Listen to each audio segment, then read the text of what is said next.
Bueno, muchas gracias. Muchas buenas tardes, buenos días en algunos lugares del mundo. Y buenas tardes. En fin, aquí tenemos público de Europa, América y Asia y por tanto, buenas a todos. Voy a comenzar, voy a ver si puedo compartir el PowerPoint. Porque mi intervención es sobre los virreinatos europeos y su transformación en el siglo XVII. Eh, a ver, un momento, si soy capaz de PowerPoint cargando. Pantalla compartida. Vale, ahí compartir. Perdonad, pero ahora ya el vídeo se tuvo que empezar a descartar.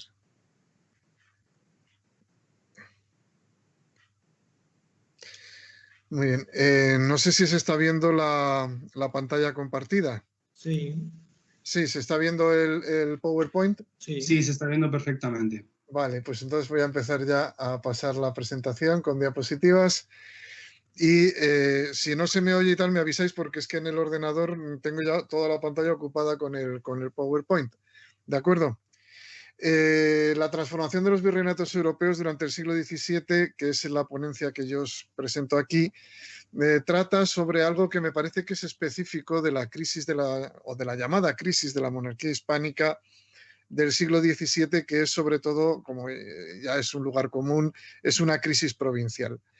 Como bien ha señalado Javier, la idea del virreinato y el modelo virreinal no se diseñó para gobernar un imperio colonial, sino que se diseñó simplemente para gobernar un imperio. Y de hecho, los borradores que presentó Gattinara de distintos modelos de gobierno en el año 1528 al emperador Carlos V durante las Cortes de Monzón, lo que insistía sobre todo era en un gobierno de muchos reinos, con la intención de desmentir la afirmación de Erasmo de Rotterdam de que un padre no podía gobernar diversas familias y que debía contentarse con una sola. De hecho, la polémica que mantuvo el Consejo Imperial era de renunciar o no a determinados territorios, y la famosa polémica que hubo entre Jean Le Sauvage con Erasmo frente al grupo imperial de Gattinara se refería sobre todo a la posibilidad o imposibilidad de que una república bien gobernada estuviese en un esquema dinástico.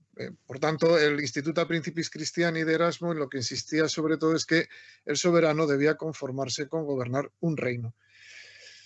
La idea, por tanto, o los distintos borradores y memoriales que presentó Gattinara a lo largo de los años 1521 a 1528 insisten sobre todo en que es posible gobernar bien, disponiendo de muchos estados y muchos territorios a la vez. Este modelo que John Eliot llamó monarquía compuesta, que otros han llamado monarquía plurinacional, etcétera, es un modelo que se basaba en dos pilares fundamentales: virreyes por una parte, que hacían el lugar del rey en el territorio, y consejos territoriales por otra, que vigilaban la jurisdicción del rey en los reinos.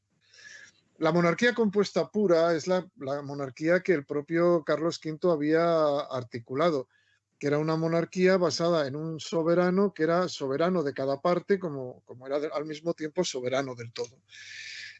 Mientras que la de Felipe II fue una monarquía articulada, es decir, los consejos territoriales obtuvieron jurisdicción, la reforma del Consejo de Aragón en 1571, reforma del Consejo de Italia en 1579, las diversas reformas de los consejos que se hicieron en el arco de tiempo que va de 1571 a 1594 nos indican que esto es una monarquía ya no compuesta, es una monarquía más bien orgánica o una monarquía articulada, puesto que los consejos de Italia, Indias o Aragón, al disponer de una jurisdicción efectiva sobre los territorios, eran mucho más que unos simples organismos consultivos, que era lo que habían sido hasta antes de las reformas. Por tanto, esta monarquía, este gobierno por consejos, desdibujaba totalmente la relación individual entre el rey con cada uno de sus reinos por una especie de espacios colectivos, o como el propio Josep una vez, sobre una idea de naciones, ¿no? Sería la corona de Aragón por una parte, Italia, las Indias, etc. Este esquema funcionó de manera más o menos regular hasta la llegada del conde duque de Olivares y hasta el valimiento de Olivares a partir de 1622. Hasta 1622 se había mantenido la idea, incluso bajo Lerma, la idea de que el consejo, el gobierno óptimo era un gobierno por consejos y que la presencia del válido era una presencia un tanto tutelar sobre el sistema. Sin embargo, Olivares, y aquí quiero decir que yo voy a hacer una interpretación que puede resultar un poco insólita para muchos. Olivares tenía una idea sobre Carlos V y una idea del imperio de Carlos V que gracias al conde de la Roca, a la biografía que hizo el conde de la Roca, que él mismo había patrocinado, devolvía a la aristocracia y a la realeza un papel que a su juicio había sido laminado o había sido degradado por los letrados. Creo no equivocarme si digo que Olivares, más que una política antinobiliaria, lo que tuvo siempre fue una actitud muy crítica y muy hostil hacia los letrados y sobre todo hacia los consejos. De hecho, combinar juntas, las juntas ad hoc o las juntas informales de gobierno con el virreinato absoluto es lo que caracterizaría los primeros años de su movimiento. Por tanto, la monarquía compuesta del conde duque de Olivares se fundamentaba sobre todo en dar una mayor autonomía a los virreyes, y esto, por ejemplo, lo ha estudiado bien Christian Büsges en el caso de México, que no voy a entrar en él, pero Christian Büsges nos habla del absolutismo virreinal y de la contradicción que existe y que él había visto, y esto lo expresó en varios artículos, sobre la unión de armas y la idea de una centralización de la monarquía cuando él observaba que en el caso americano esto no ocurría. Algo parecido podemos decir que ocurre en el resto de los territorios e incluso, como ya he señalado en unas consultas del Consejo de Estado del año 1622 y del año 1623, Olivares afirma taxativamente que prefiere desentenderse de los gobiernos de los reinos, que los reinos se organicen por sí solos, que los virreyes le den cuentas a él y, de alguna manera, lo que aboga en estas consultas del Consejo de Estado, o por lo que aboga, es por una especie de monarquía compuesta, donde el rey es soberano de cada uno de los reinos, donde hay una relación de tú a tú desde la Corte de Madrid con cada una de las cortes virreinales y donde los consejos territoriales son literalmente orillados y son muchas veces marginados de la toma de decisiones. Lo he visto muy claro en los consejos de Italia y de Aragón, pero también es conocido el caso del Consejo de Portugal, que acaba disolviéndose, y cómo Olivares continuamente recurre a las juntas y a la comunicación directa con los virreyes, de tú a tú, de grande a grande, por encima de los mecanismos institucionales. De hecho, yo tengo recogidas, sobre todo, propuestas e instancias del Consejo de Italia. El Consejo de Italia llega a un archivo a espaldas de Olivares y el Consejo de Italia va a ser una de las instituciones más críticas con el válido. ¿Por qué? Porque prácticamente se ve apartado del gobierno de los territorios italianos. La crisis de 1640 sería, a mi modo de ver, la forma en que este gobierno compuesto fracasa. Y fracasa, entre otras cosas, si vemos la correspondencia de Olivares con el cardenal Infante, porque Olivares no tiene ni idea de lo que está pasando en los reinos. A él lo único que le interesa es que los reinos aporten una serie de servicios, aporten una serie de cantidades que se les exigen para hacer frente a la guerra de los 30 años, pero, y esto se ve en las cartas con el cardenal Infante, manifiestan muy poco interés por lo que pasa dentro. Su primera reacción ante la crisis catalana fue la de pensar que eran algaradas, motines, etcétera, etcétera. Y una cosa interesante de este fracaso de la monarquía compuesta de Olivares es que realmente, y esto lo podéis ver en el primer o en uno de los textos más críticos con el gobierno de Olivares, que es la Católica Impugnación, en donde se señala los motines de México de 1624 como la primera señal del fracaso del modelo olivaresiano. Es interesante la Católica Impugnación, el primer documento de los rebeldes catalanes, digamos el primer documento oficial o primer documento propagandístico, que en Madrid, por cierto, tuvo muy buena acogida y que la Inquisición tuvo que recoger los ejemplares que circulaban por Madrid, como lo vemos en las cartas de los jesuitas, y que, como ya decía, el motín de 1624 adelanta lo que luego va a ser la crisis catalana, No creo que tanto la crisis portuguesa, que se parece más a un golpe de Estado que a una revolución, y tratarlo como revolución, en fin, aquí está Rafael para desmentirlo luego si queremos en el debate, pero realmente los desajustes del sistema virreinal se manifiestan en México, se ven claramente en Cataluña y se verán también claramente en Portugal. En Portugal por las dudas de cómo gobernar Portugal, si con junta de gobernadores, si con virreyes, si un infante de la familia real, si un miembro de un linaje extranjero, etcétera, etcétera, etcétera. Esas idas y venidas y esa incapacidad de articular Portugal en el sistema de la monarquía forma parte también de la incapacidad del propio Olivares de articular el sistema. Y se lo recuerda la católica impugnación porque le piden dos cosas. Le piden que recupere el proyecto político de su tío, Baltasar de Zúñiga, basado en Fray Juan de Santa María y en el mito o la idea o la forma idealizada de gobierno de la monarquía, que sería el gobierno por consejos, y además de pedirle que recupere a Fray Juan de Santa María, también se le pide que recupere a los consejos. Y de hecho, en la católica impugnación se insiste en que al Consejo de Aragón se le devuelva su jurisdicción y se le devuelvan sus competencias. Esto nos lleva, por tanto, al primer bloque de lo que sería esta crisis provincial de la monarquía española, y es la incapacidad de articular todo el sistema en un conjunto.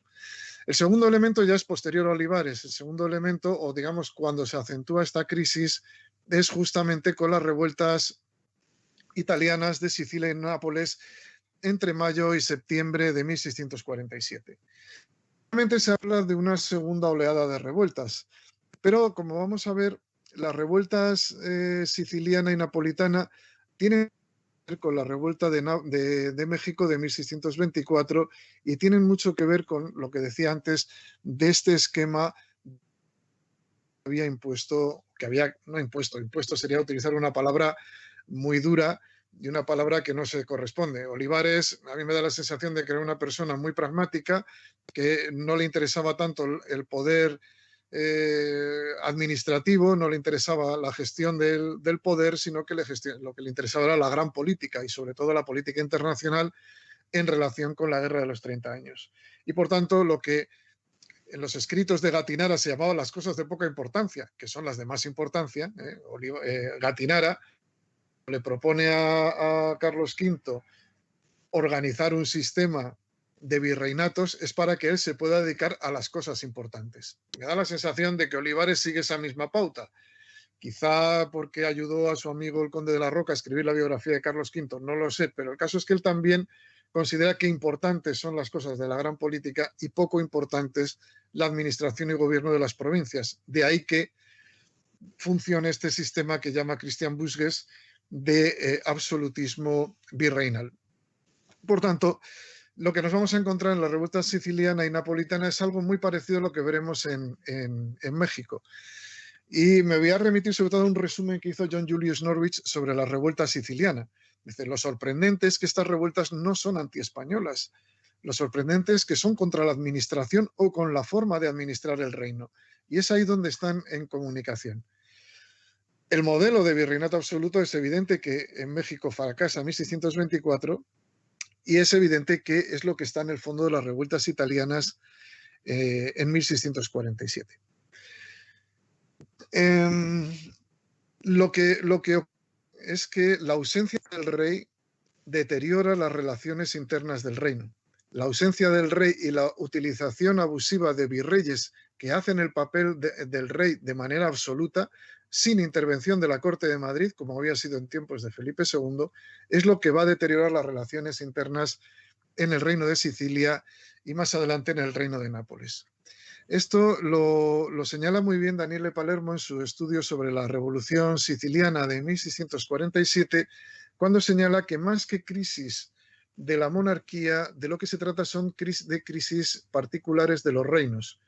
En este caso lo que tendríamos sería una crisis particular de los dos reinos italianos, de Sicilia y de Nápoles. Y aquí no voy a lanzar una hipótesis, estoy escribiendo un libro sobre esto, sino más bien una línea de trabajo que el propio Palermo había anunciado solamente en el espacio limitado de Sicilia. En él señala Daniele Palermo que la revuelta de Palermo del 5 de mayo de 1647 y su solución fue el espejo en el que se miraron las distintas revoluciones de las distintas ciudades sicilianas y que, por tanto, la extensión de la revolución no se produce inmediatamente en el momento en el que Palermo entra en un ciclo revolucionario, sino que es cuando se agota la revolución y se entra en un nuevo proceso de paz. En Palermo, el 4 de mayo de 1647, la multitud asaltó la cárcel de la Vicaría, la ciudad se puso en armas y la pacificación corrió a mano del inquisidor don Diego García de Trasmiera, en colaboración casi con el marqués de los Vélez, que se mantuvo siempre en un segundo lugar.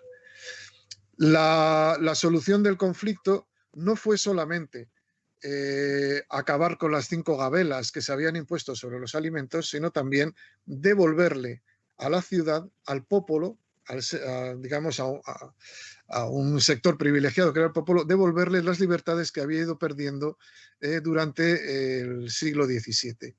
De hecho, lo que es decisivo es devolver a las maestranzas de la ciudad de Palermo una participación política significativa y muy relevante. La mitad de los cargos del comune, la mitad de los cargos de la defensa y una participación política relevante que situaba el gobierno de la ciudad en un equilibrio entre la nobleza y lo que llamaríamos hoy en día la burguesía, aunque no es burguesía porque son estamentos privilegiados, las maestranzas. Este equilibrio y esta resolución, lo que se llamó la Constitución de los 40 artículos, es lo que provoca el resto de las revueltas en Sicilia. Esto es, en Caltanissetta, Marsala, Colessano, Monreale, Caltagirona, Patti, Bisacquino, Salemi, Randazzo, Trapani, Girgenti, Milazzo y Polizzi. Y la única ciudad que se mantiene al margen es Messina, pero se suele olvidar que Messina había sufrido una revuelta en 1646 y se había llegado a la pacificación de la ciudad de una forma un tanto violenta, con la nobleza sometiendo al popolo. El modelo que se establece en Sicilia y las revueltas que tienen lugar en Sicilia, tanto en Monreale como el Caltanissetta, Marsala, Colessano, etcétera, tienen todos un modelo al que aspiran, que es Palermo y las constituciones de Palermo. En Reggio Calabria, al otro lado del estrecho de Messina, también la ciudad de Reggio, en un libro que he leído recientemente, que se llama La città scomparsa, en Reggio también tiene lugar la revuelta y finalmente vamos a ver el caso de Nápoles. En Nápoles se ha insistido mucho en la revuelta, en una revuelta espontánea que sale del mercado del Carmine, etcétera, etcétera. Sin embargo, cuando leemos las crónicas de la revuelta napolitana, nos sorprende que durante todo el tiempo que tuvo lugar la revuelta de Palermo, la opinión napolitana pendiente de los sucesos palermitanos. Es más, se publicaron como carteles sediciosos, y aquí en esta diapositiva podéis ver dos. Esto que vemos aquí son los dos bandos del marqués de los Vélez en la pacificación de Palermo, pero estos bandos no aparecen en las calles de Palermo, estos bandos fueron pegados en las calles de Nápoles. Y estos bandos se utilizaron para calentar, digamos, al pueblo napolitano. En múltiples correspondencias privadas, por ejemplo, la famosa correspondencia de los jesuitas, se insiste sobre todo en esto. Sono stati trovati in diversi luoghi della città questa settimana molti cartelli per Napoli, tutti concernenti l'incitazione al popolo di far rivoluzione come Palermo.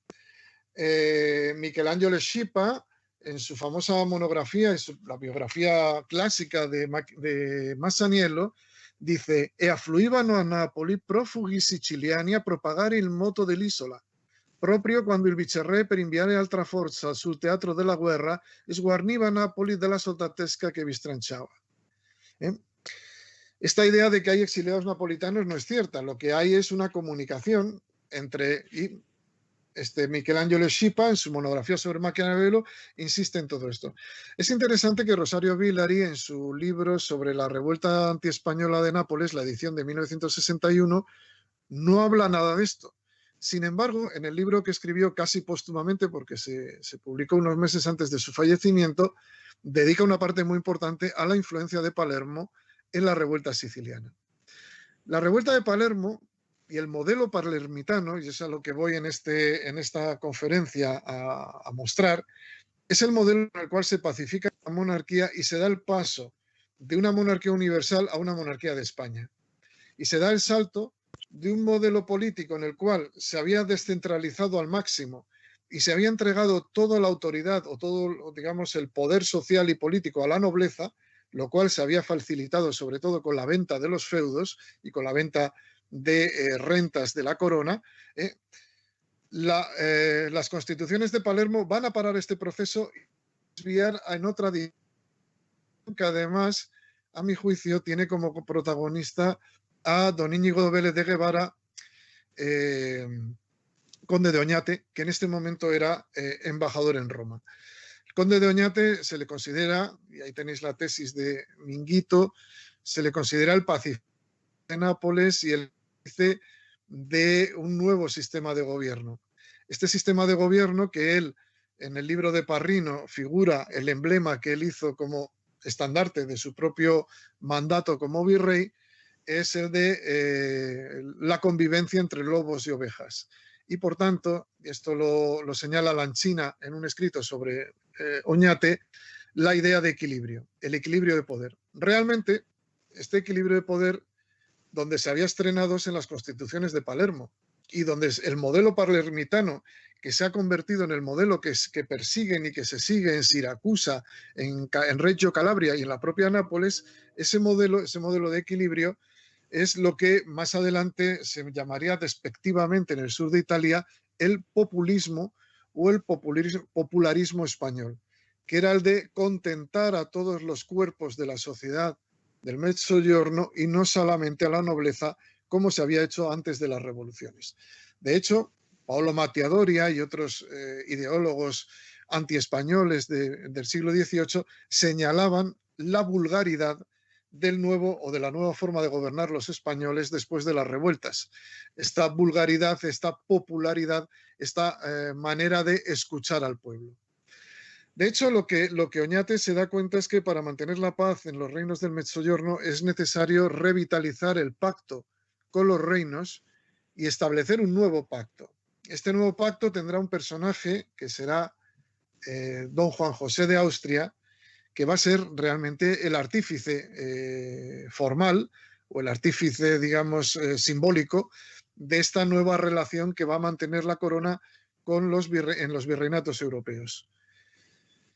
Primero, al garantizarse el sistema de equilibrio en el cual la monarquía solamente es el fiel de la balanza que vigila que ningún cheto, ningún estamento, ningún estado tenga poder suficiente para aniquilar o someter a los demás, este papel que va a tener la corona como árbitro, y lo vemos aquí representado en esta entrada de don Juan José de Austria en la ciudad de Nápoles, este equilibrio hace que la monarquía cambie el papel que tenía de centro rector, pero un centro rector lejano, un rey ausente, a un rey que se va a hacer más presente porque va a vigilar este equilibrio. Y para eso necesita que el virrey, a partir de ahora, tenga disminuidas sus facultades y que los virreyes en realidad sean agentes o representantes del rey, no exactamente alter ego u otro yo o sustituto de la persona del rey.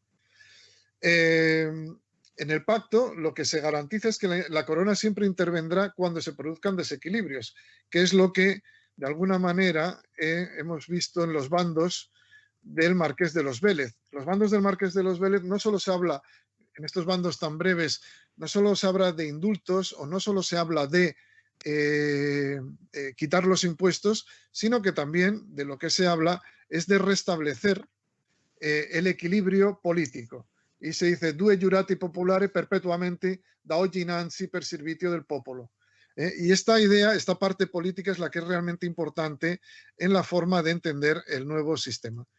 Como veremos, don Juan José de Austria, que es el único, creo que es el único de los muchísimos hijos bastardos que tuvo Felipe IV, que fue legitimado o por lo menos reconocido de alguna manera, no de todo, no era heredero, pero veremos que don Juan José va a recorrer los territorios que se habían sublevado, Sicilia, Nápoles, después someterá a Cataluña.